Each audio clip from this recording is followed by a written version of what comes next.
Horse racing, it's America's original sport. Pageantry, speed, drama. And for those who play the game, the betting action is just as intense and just as competitive as the races themselves. For the first time in horse racing history, 25 of the top handicappers in the country will go head-to-head in an invitation-only contest where anything and everything can happen. 6 races, $25,000 in prizes, 1 winner. It's Horseplayers Invitational at Hawthorne Race Course. And good afternoon, racing fans. Welcome to Hawthorne Race Course. Here's we're getting ready for the Hawthorne Horseplayers Invitational. Jim Miller, joined by the lovely Ren Carruthers. We want to welcome you here to a cold and chilly Hawthorne Race Course. Ren, coming out from Southern California, so... I'm not feeling the cold right now. I'm so excited. I'm feeling the nervous energy in the room. I am heated up. This is going to be amazing. 25 of the top players in the nation are here. You have some locals. You have some people that have come from each of the coasts to play. But Yes, I'll tell you, that's true. we've gotten to do some of the interviews with some of these players and get a little bit of background They're so information. What a interesting. great cast, huh? Oh my gosh. And you know, I think this tournament and it being televised really helps to break the stereotypes that people may think horse players fit. I mean, we have intellectuals, we have people from all different walks, and it's really exciting to see the different strategies they'll be employing throughout the tournament. Yeah, and strategy is going to be the key for a contest like this because each of the players have a $1,500 bankroll on the line. But the format for the contest is really kind of cool because you're playing a live bankroll here, Ren, but the way the wagers are going to lay out, it's $200 wagers on mandatory races along with 1 optional race. Yes. But when it comes to the final race of the day, the Bluegrass Stakes, one of the top Derby preps with the Derby just a few weeks away, it's a minimum $500 that they have to bet on that. But if they've built that bankroll up, they can put thousands into it. So really, Absolutely. Everybody's in the contest, in the mix all the way to the end. You know, and the other thing is, I think tournaments are one of racing's best kept open secrets. And we get to, take people behind the scenes, let them see how the wheels are turning here in the game to make big money. Yeah, and the thing about big money is you look at it, you do have accomplished players here on the line. We have 4 NHC champions. We have 1 NHC Tour champion. But when you look through the cast that we do have assembled for this contest, you have so many people that have won contests throughout the course of the country, and they do it in different ways. But the one thing that we found, a lot of these people like playing that real live bankroll, and that's what they're doing. They're putting their money on the line. They're going to go out there, and then they're going to talk strategy with us, how they played races. You're going to get to see the reaction during the races, but then you're going to get to see that post-race reaction, some good, some not so good. Right, exactly. So, I mean, we get to share in the excitement, and we may have to console some people, but no matter what, the drama is going to be amped up. You don't want to miss a minute of it. Yeah, and let's take a look at the list of the races that we do have for our mandatory races, because when we put this together, it's not just going to be all stakes races throughout the course tracks, of the day. different conditions. Right. And you're starting on the turf course. We're starting on the turf at Santa Anita. Race number 2 at Santa Anita. Main special weight. 6.5 furlongs on the downhill turf. Good race to kick things off, and really, there's going to be movement right away in race number 1 of this contest. After that, about an hour 20 minutes until the second mandatory, but that's where those optionals could come into play. Oh, that's going to be huge. And people have numerous tracks to choose from for the optional races, too. Oh, that's going to be huge because now the players can really just play into their strengths about, sniffing out that horse at maybe a bomb price that can turn the tables. Yeah, and there's guys that have been talking about, I want to take that $200, I want to turn it into $2,000 or $3,000 on that optional. And there's some friendly rivalries, definitely worth too. going after there for that. And then when we get after that, we're going to Gulfstream Park. 12-5 claimers on the turf at Gulfstream Park. That's going to be an interesting race just because of the lower level of horses for that race at Gulfstream Park. And then after that, 3 really big stakes races. We have 1 at Aqueduct and the Carter, 2 at Keeneland as we close the day with the Bluegrass. So really looks to be a nice setup of races. Oh, absolutely. And I've loved talking to the players, and there's some friendly rivalries going on. And, the smack talk is fun. And, if these guys prevail, if one of them prevails, they'll have some bragging rights.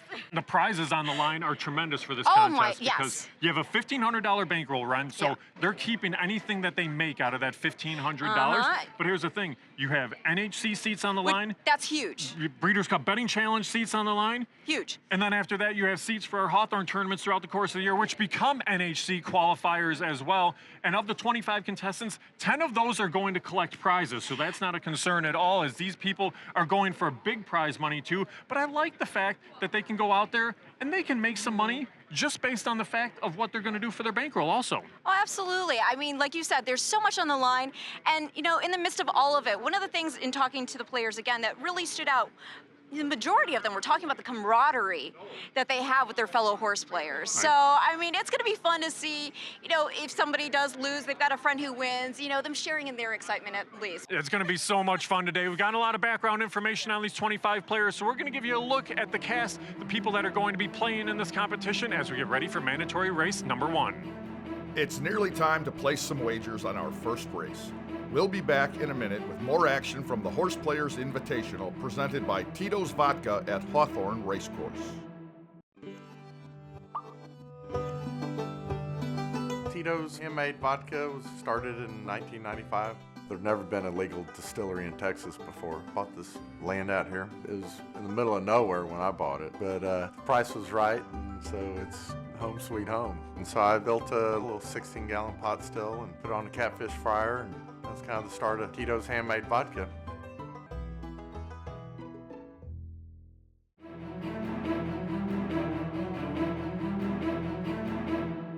Hawthorne has put together a great list of players. Judy Wagner, she always picks on me because I pick up a form when I get to the track or get to a contest the day of, and I'm ready to go in about 5 minutes. Even though it's a small group, it's an elite group, and you know, you'll have to do well to win. Just about everybody in that contest is dangerous. Carruthers always scares me because he's on TV all the time. He looks like a really good-looking weatherman, and he's real serious, you know, so. I'm not really a seasoned tournament player, like a lot of these people are, so they have an advantage over me when it comes to that. So that's something that concerns me with this contest. I think Matt Carruthers could surprise some people because it's like the beginner's luck thing. It's like tournament, first time he's been to Chicago. He could be a little scary. Mike Yurchik, he's always dangerous because he's not scared. Tony Garofalo, low-key, don't talk, just sits back and just buries stuff. He could be dangerous. I've never played in this kind of format before, so it's interesting. I don't know what's going to win. $5,000, $6,000, $7,000. I don't know. I've been going to the racetrack one way, shape, or form for the last 50 years. I was first introduced to the racetrack by my dad. My brother touted me off a horse. I knew a girl named Mary. I said, Bob, how about this horse? He said, no, don't bet that, bet the favorite. Well, needless to say, Mary came in and I learned 2 things. My brother, who's very, very smart, shouldn't be listened to, and never ever bet the favorite. Yeah, I was drawn into the math of handicapping. I was always like a math guy growing up. I was a mathematics major in college. I got involved in horse racing at a very early age. 8 years old, my father took me to the racetrack, the Big A. I started handicapping horses when I was 6 years old. My father taught me literally at 6. Hopefully I didn't teach him too much. At the end of the day, I think we're on our own this time. I'm just gonna do what I usually do, so. All right. I'm gonna do whatever got me to the dance. Because I went to the NHC doing what I do, so I'm not gonna change a thing. I don't know any of the players well. I know a lot of them by name, and I know a lot of them by sight. Unfortunately, I live in Chicago and have had to compete with Jim Bennis for far too long, and he's nosed me out in too many contests. And so there's no doubt he's the competition that I fear. Anybody in this field can win, I know that, so no, there's no one person I would even think about looking at. Definitely luck involved. I mean, it's got to be your weekend. You just got to fall, it's got to fall on the right 2 days, and you got to do the right things. I think eventually, the key for the tournament for the weekend will be picking your spot and making the right move on your optional. It's nearly time to place some wagers on our first race. We'll be back in a minute with more action from the Horseplayers Invitational presented by Tito's Vodka at Hawthorne Race Course. Experience Chicago's best barbecue at City Barbecue, smoking now in Berwyn and coming soon to Orland Park and Deerfield. City Barbecue serves up award-winning Q, perfect for a quick bite, mouth-watering carryout, or expert catering. Order online at citybbq.com. We have everything. We got 7 furlong dirt, route dirt, we got turf, we got down the hill at Santa Anita, maiden special weights.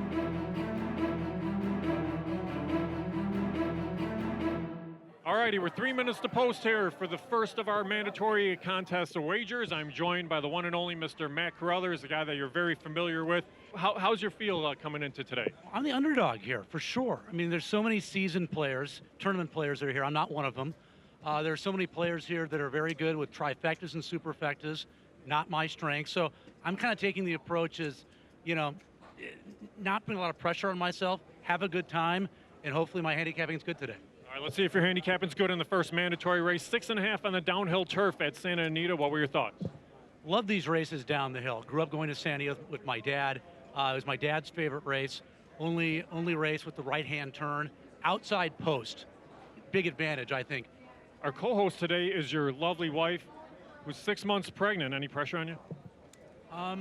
Now I finally feel pressure. I felt no pressure at all until just this moment right now. So yeah, we're gonna have a good time today. I love my table. Most of my people at my table are already inebriated, which is good. I'm the sober guy at the table right now, but I will have my first cocktail if the 12 wins here in race 2. All right, loading in the gate. Good luck to everybody with all your selections here. Our first mandatory race, race 2, loading in at Santa Anita. Racing. A slow dispatch for Rossman, and implicitly, early pace coming from Eskimo Roses to lead narrowly over Alpha Reed. Rumpus Cat, More Honor and California King, then Holly Blame in front of Scat Big Dad. Rossman improving quickly in the bright yellow to midfield, then Frenchman Street. Implicitly's a long way back in the field with Desert Stone and Courtship. It's Eskimo Roses with the lead, a length and a half from Rumpus Cat. Alpha Reed, California King back fourth, and about to be joined on the outside by the favourite More Honor, who takes the fourth spot, some 3.5 off the lead mid-race. It's a good sizable margin to the rest, headed by Holly Blame around Scat Big Dad, Rossman outside those, and then implicitly on the inside, Frenchman Street taking off around the field, Desert Stone, Split Horses and Courtship. Over the crossing, Eskimo Roses from Alpha Reed, Rumpus Cat the inside, More Honor coming down the outskirts in the blue blinkers, Alpha Reed tackling Eskimo Roses, Rumpus Cat through along the inside, and then comes More Honor. It's Rumpus Cat on the fence, Eskimo Roses, More Honor laying in, he's racing very greenly, More Honor and Rumpus Cat coming down to the line, and More Honor beats Rumpus Cat a half length. Eskimo Roses third, Desert Stone finishing fast fourth, and then either implicitly Alpha Reed or Frenchman Street for fifth. Race at Santa Anita, the first race, I was just bad, and I can live with that. I'd rather be bad than lose by a nose or have a bad ride or a terrible trip. I was just horrible. We just wanted to cash a ticket just to kind of get the ball rolling and get something going, and we liked Talamo coming off the pace. So we cashed a ticket with the win in the place, but there was a bomb that came behind him, so I don't think anybody had that horse. I don't like to pick the favorites in these mandatory races, but to me, he jumped off the page. The horse was bred for the grass by More Than Ready, and I figured he'd get a good stalking trip. He stayed about 4 or 5 lengths off the pace, made the move around the turn. I did not have anything underneath. I did make a win bet, 60 to win on him, and I bet the rest of the money, the rest of the $140 on exactas, triples, and super, but I didn't have anything underneath. Unfortunately, because a 30 to 1 shot came in second, you know what I mean? I could have won the contest right there if I think he came in. All right, folks, we're up here with our leader after mandatory race number 1, Mr. Chris Larmy. So, Chris, the results turned out okay for you. Now that the race is completed, why don't you tell everybody how you played that first race out of the contest at Santa Anita? Sure. I thought the favorite was very strong. He came out of some very good races on the dirt. He had been training really well, and he was really bred to like the turf, probably even better than he was for the dirt. So I thought he sort of stood out, but he was only 5 to 2. So even if I played all $200 on him to win, I wouldn't make a big score, but I thought I would kind of split my bankroll up, put some on him to win, and pick a couple of horses and take a swing on the exacta. Unfortunately, I ran, I think, 3rd and 4th on the exacta. I didn't have one of the last horses I dropped on my exacta came in second. You know, the woulda, coulda, shoulda thing. Let's take a glance at the leaderboard after race 1.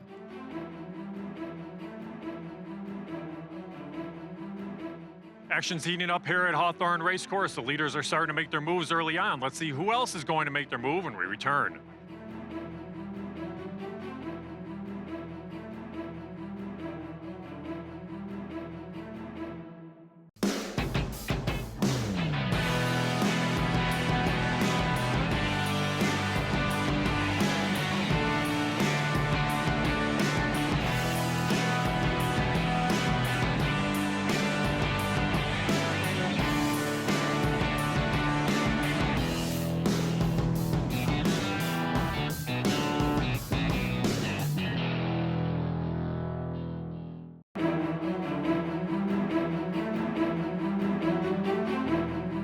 thank you very much. My play was in the 6th race at Keeneland, and my dad taught me a long time ago there's only one sure thing in horse racing, and that's seconditis. And Limousine Liberal is one of those horses that, in my opinion, has seconditis. He's got more wins than seconds, but those were all when he was odds on and easily walked away. Either that or he was a long shot and took the lead. Anytime he comes from behind, he has a tendency to just give up a little bit in the lane, and I got extremely lucky that it measured out with a long shot on top of him, and that produced the results.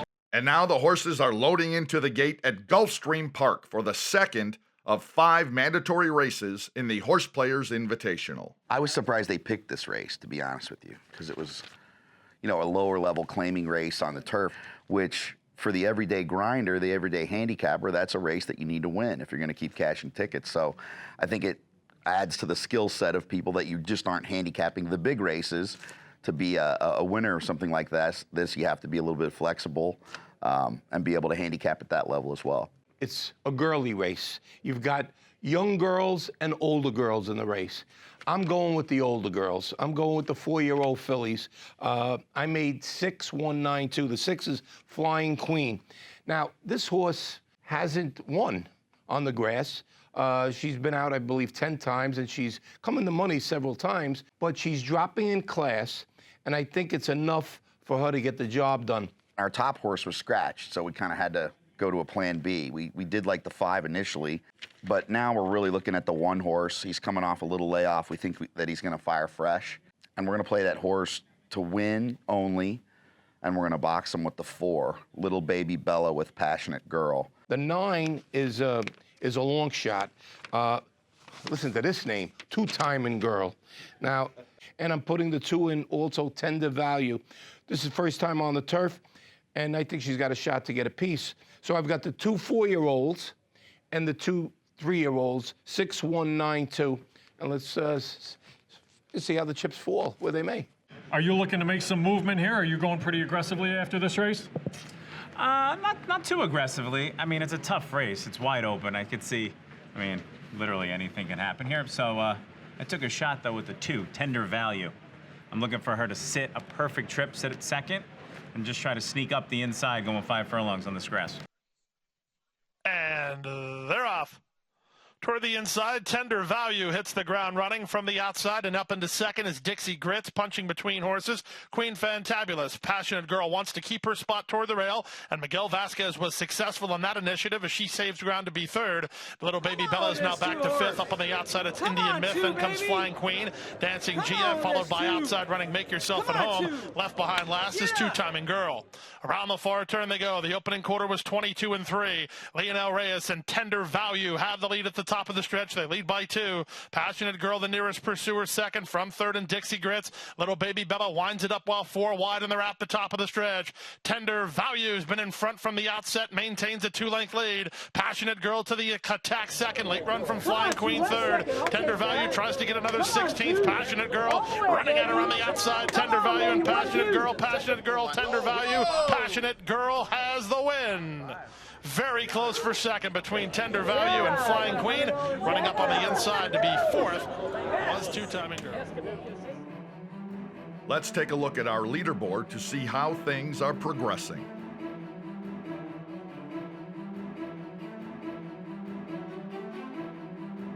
It's going much better than I could have hoped. I was hoping to have my $1,500 when I go into the last race, and so I have $2,200 instead of $15.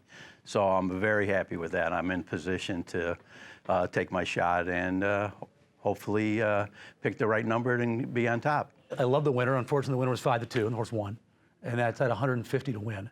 Been a rough out. I hadn't come close. I made a couple of big plays, and I think one of them's still running out there somewhere. It's still really early in the contest, I think you have to be a little conservative, and we're still looking for that optional race, which I think will be a big key, to be able to cash something that no one else has a chance to cash at. So that's what we're looking at right now. The action is heating up here at the Horseplayers Invitational, presented by Tito's Vodka at Hawthorne Race Course. Stay tuned for more after this quick timeout.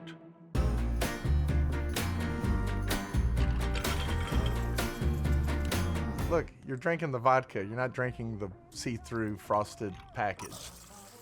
I just thought if I had any chance in the world, it'd be that if I made the vodka so good, if you tried it, that you'd say smooth. And it seemed to work out.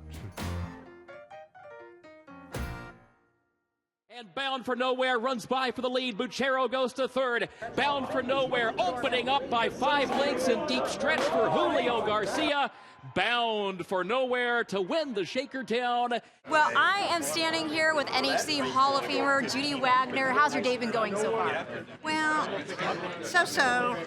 I think I've handicapped better than I have bet, which oftentimes happens when you're under pressure a little bit. My optional race was really important to me, and I had picked a 20-to-1 shot that I love. And it got bet down. It paid $19 to win, but I didn't bet it as smartly as I should. I mean, I got a nice return, but still. After Judy Wagner, the only woman to ever win the National Handicapping Championship, made some noise with a nearly $800 score in her optional race, the field of players starts to look for bigger money with exotic wagers in the third mandatory race. Here's a quick look at the field of horses.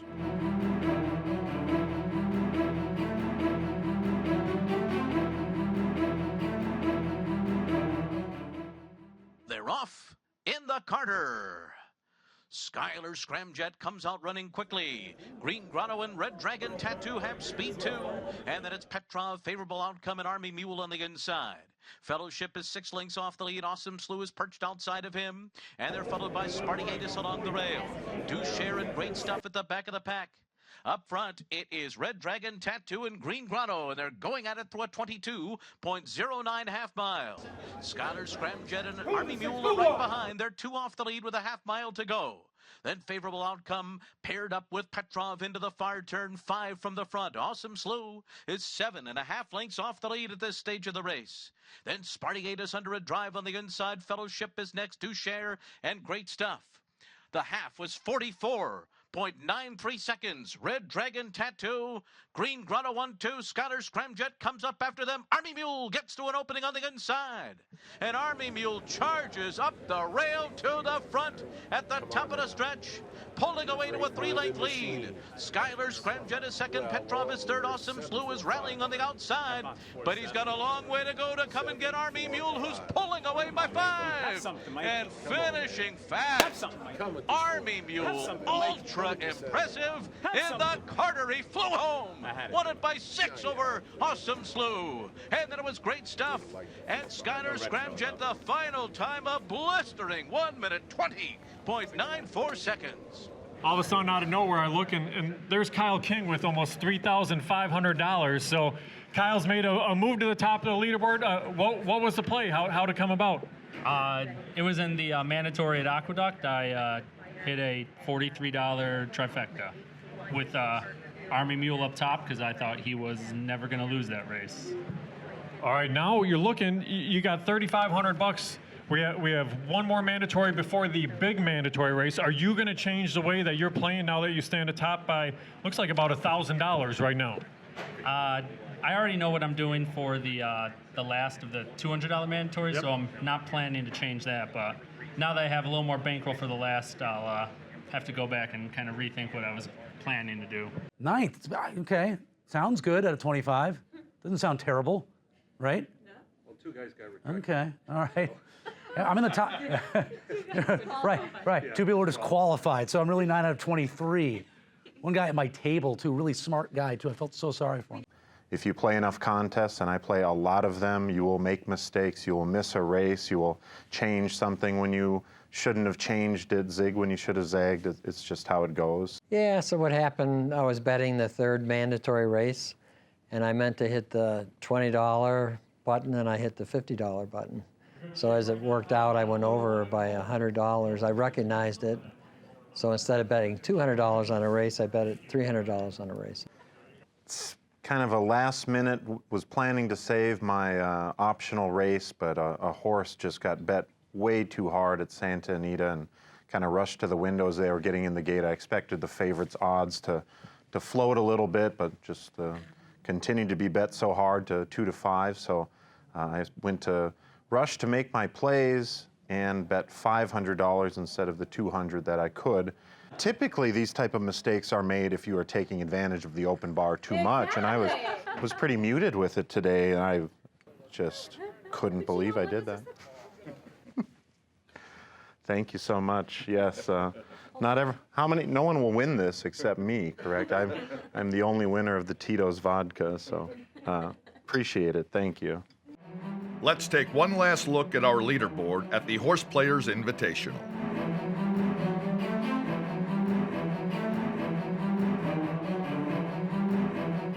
All right, well, things are heating up. We just had the Carter Handicap run, and our mathematician, Kyle King, he calculated that Army Mule was a legit favorite, and he's moved into first place. Yeah, we talked to Kyle, $43 trifecta, oh so he liked right? a couple of horses in that race and keyed him on top. A nice return for him. Yes. He's just shy of $3,500 on the leaderboard here as we're heading through the end of our first day, our third mandatory race. Paul Hoffman, I'll tell you, he's done very well. Yes, he over has. $2,400. The one thing, though, so much movement, Ren, so much pressure that goes on. A couple people disqualified, too. I know. And that's just what you were saying. There's pressure when you go up there. You're putting in your wagers. You make mistakes. Yeah, you do make mistakes, and you know what? That is a little bit of a concern. It does happen at times. Yeah. What I'm curious to see for how this contest finishes up, Ren, is how the optionals shape up, too. Because some people have used them, some have not, and I'll tell you, that can make it for a lot of movement on the leaderboard. Oh, absolutely, because a lot of people are using that optional space to, use what they feel are their handicapping strengths to find a bomb. Yeah, now when we're coming back here and we're getting ready to close things out, we got a couple of really big races to finish up at Keeneland, the Madison taking place. Then we're going to close it all out with the Bluegrass Run, and I'll tell you, a great race, $500 minimum on the line. Some of these guys are lining up hopefully to bet a couple $1,000s too. No, it's exciting, not only from the standpoint of the tournament itself, but with the Bluegrass offering 100 points towards the Kentucky Derby. All right, at the end of day one there, it's Kyle King who is our leader. Let's see if Kyle can hold on to it when we come back. Paul Hoffman close on his heels.